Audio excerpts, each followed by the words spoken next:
si on a besoin de vous expliquer, c'est un fait, en fait.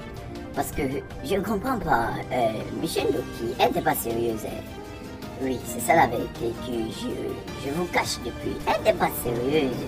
Parce que vous ne pouvez pas expliquer comment 2018, c'est elle qui criait dans tous les plateaux télé que Maurice Kamto a gagné les élections. Et aujourd'hui, elle n'a jamais dit que Maurice Kamto a gagné les élections. Vraiment, quand on est grand, hein. Oui, et si tu dis un truc et que demain ça rame, oui, comme on dit souvent en bois, demain ça rame. Il faut prendre responsabilité de tes parents. Mais je vous souhaite le meilleur aussi des épreuves que la vie peut apporter. Je vous souhaite le meilleur de la force qu'il faut pour surmonter les épreuves et le meilleur de l'humilité qu'il faut pour apprécier les cadeaux que la vie vous fait.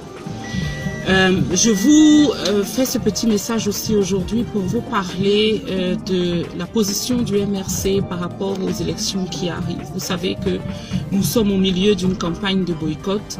Je sais que beaucoup d'entre vous ne sont pas intimement convaincus dans leur cœur que nous avons pris la bonne décision et je voudrais partager avec vous mon sentiment sur cette question et vous encourager dans ce qui me paraît être la voie de l'avenir. Je crois que nous avons pris la bonne décision et je voudrais partager avec vous mon sentiment sur cette question et vous encourager dans ce qui me paraît être la voie de l'avenir. Je crois que nous n'aurions pas obtenu ce que nous cherchons à travers des élections en participant aux élections du 9 février 2020. Je crois que ce que nous aurions obtenu, c'est quelques sièges accordés frauduleusement et ça ne nous aurait jamais permis de provoquer les changements dont ce pays a besoin. Je crois que nous n'aurions pas forcément eu la possibilité de contester les fraudes massives et d'empêcher que ces fraudes massives se transforme en majorité écrasante du RDPC à l'Assemblée. Donc je pense que la réaction actuelle qui était de dire que nous ne participons pas aux élections est beaucoup plus impactante par rapport à notre projet de construction parce qu'elle attire l'attention de la communauté nationale et internationale sur la situation de ce pays et sur la nécessité de provoquer des changements. Je crois que maintenant que nous ne pouvons plus nous abriter derrière le prétexte qu'on essaye de provoquer le changement par les urnes, il faut se mobiliser pour continuer de travailler pour changer. La raison pour laquelle nous avons rejoint le mouvement pour la renaissance du Cameroun, c'est pour construire le pays que nous méritons. C'est pour construire la nation que nous méritons. Et si nous ne pouvons pas construire cette nation à travers des victoires aux urnes, alors nous devons la construire autrement. Et c'est pour ça que je vous appelle. Nous devons faire en sorte que la campagne de boycott soit un succès. Nous devons mettre le gouvernement, le RDPC face à ses responsabilités.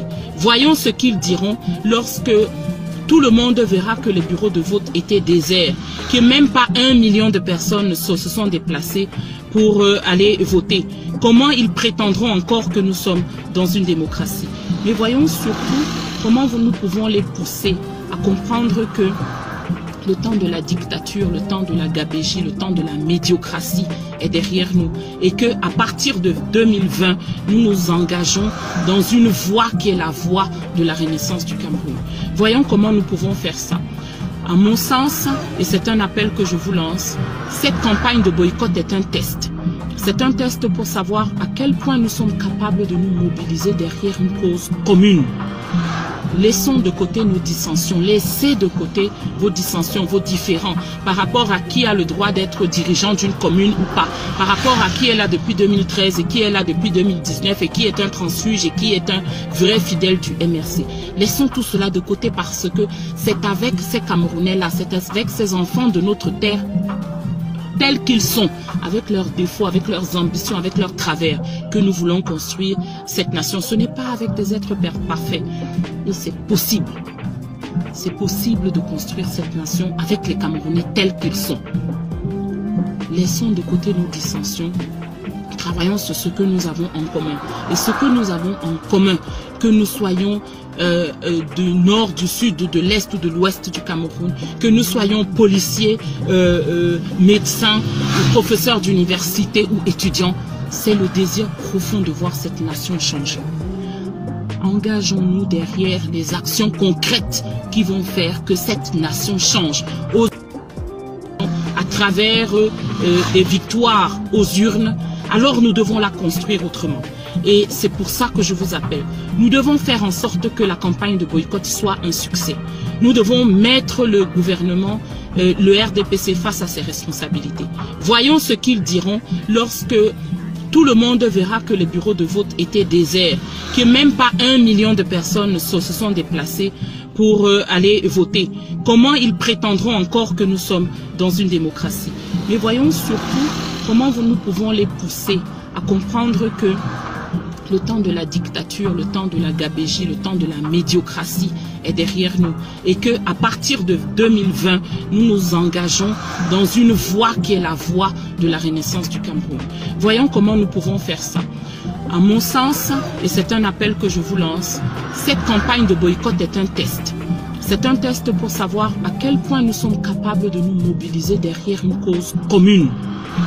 Laissons de côté nos dissensions, laissez de côté vos dissensions, vos différends, par rapport à qui a le droit d'être dirigeant d'une commune ou pas, par rapport à qui est là depuis 2013 et qui est là depuis 2019 et qui est un transfuge et qui est un vrai fidèle du MRC.